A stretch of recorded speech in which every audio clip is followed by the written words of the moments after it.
My name is Andy Hornby, photographer and vlogger. 17 years ago I started teaching myself photography. Today I travel the UK as a professional wedding photographer, landscape photographer and filmmaker. Learn from my experiences, my mistakes and my tips and advice.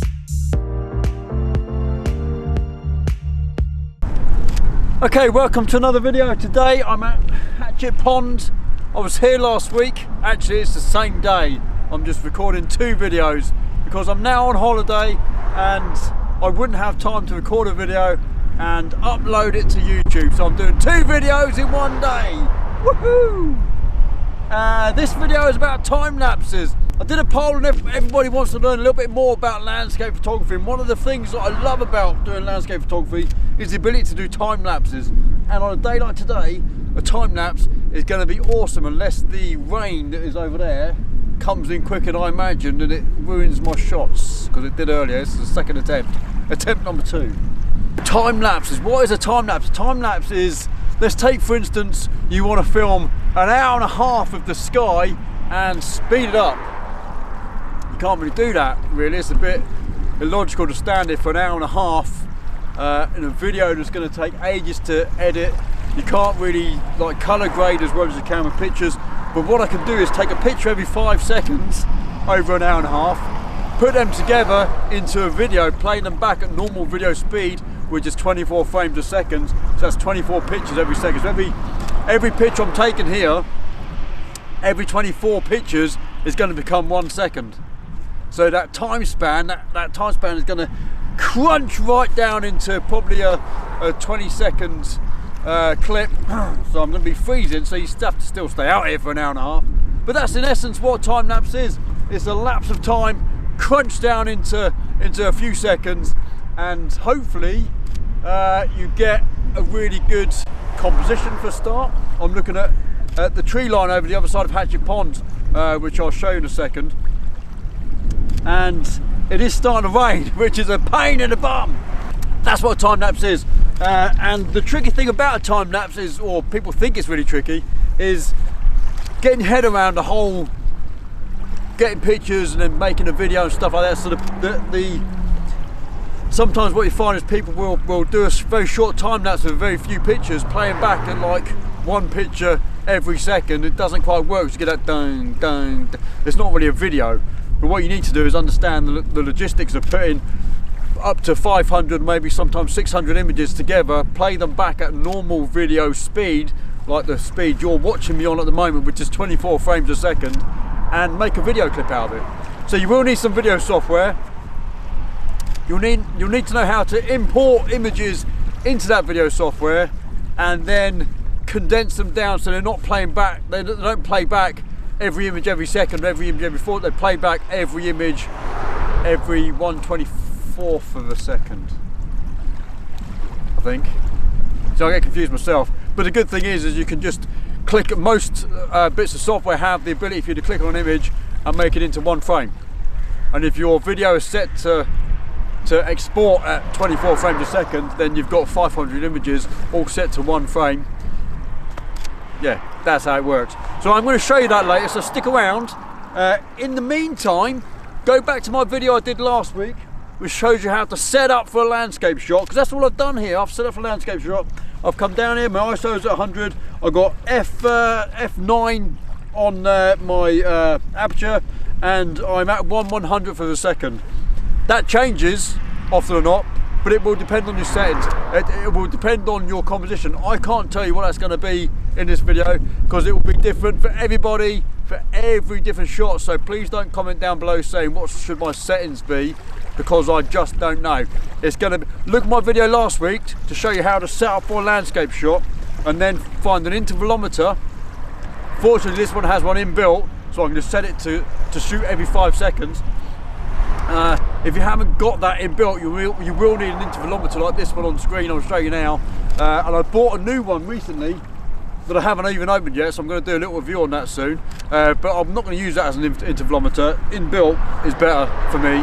Just make sure you've got an intervalometer and you know how to use that, and set it to take a picture every 3 or 4 or 5 seconds, something like that, over a period of time, and then take all of those images take them back to Lightroom, import them into Lightroom. I'll show you how to do that in a minute as well, so don't go anywhere.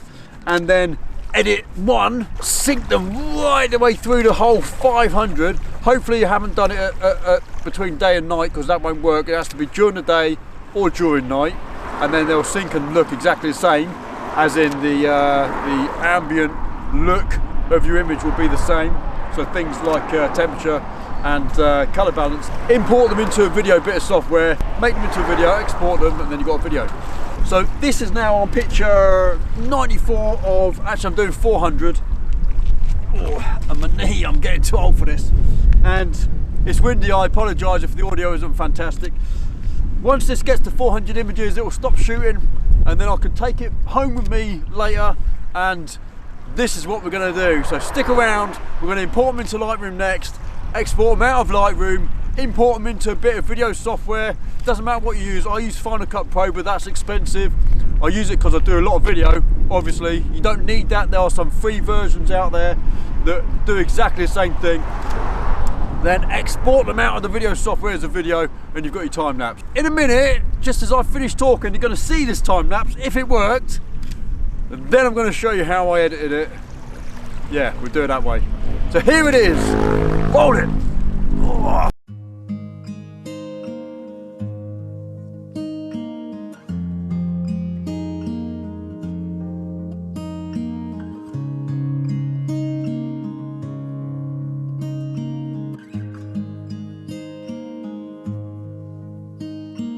How many smiles does it take to be happy?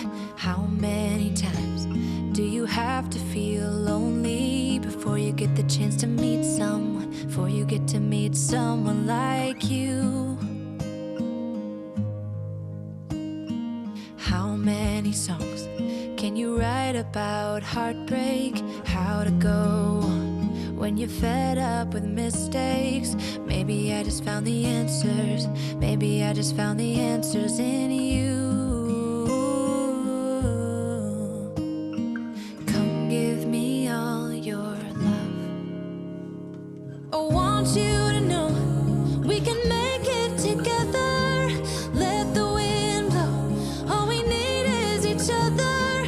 Come take my hand. You're all that I have now. I won't let you go, 'cause I found all the answers in you. Ooh, ooh, ooh, ooh,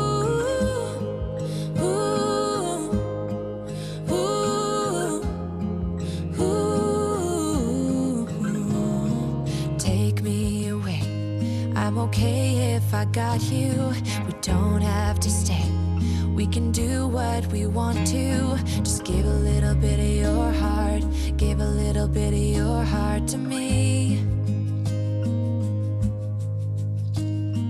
All of my scars start to heal when I'm with you, and I can't explain how I feel when I'm with you. Just give a little bit of your heart. Give a little bit of your heart to me. Just come give me all your love. I want you to know we can make it together. Let the wind blow. All we need is each other. Come take my hand. You're all that I have now. I won't let you go, 'cause I found all the answers in you. Ooh, ooh, ooh,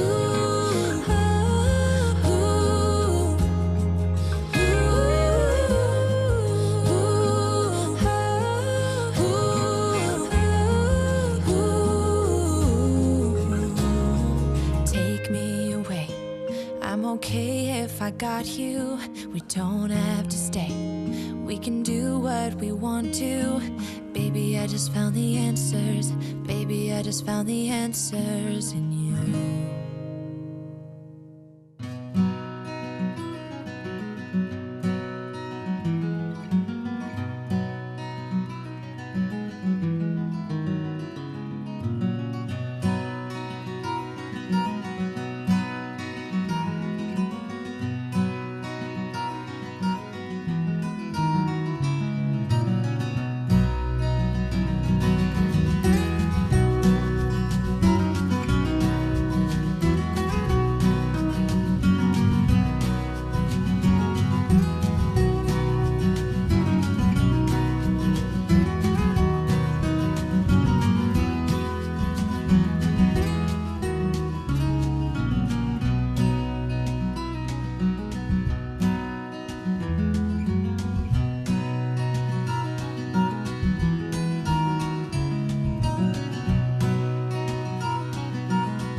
take to be happy?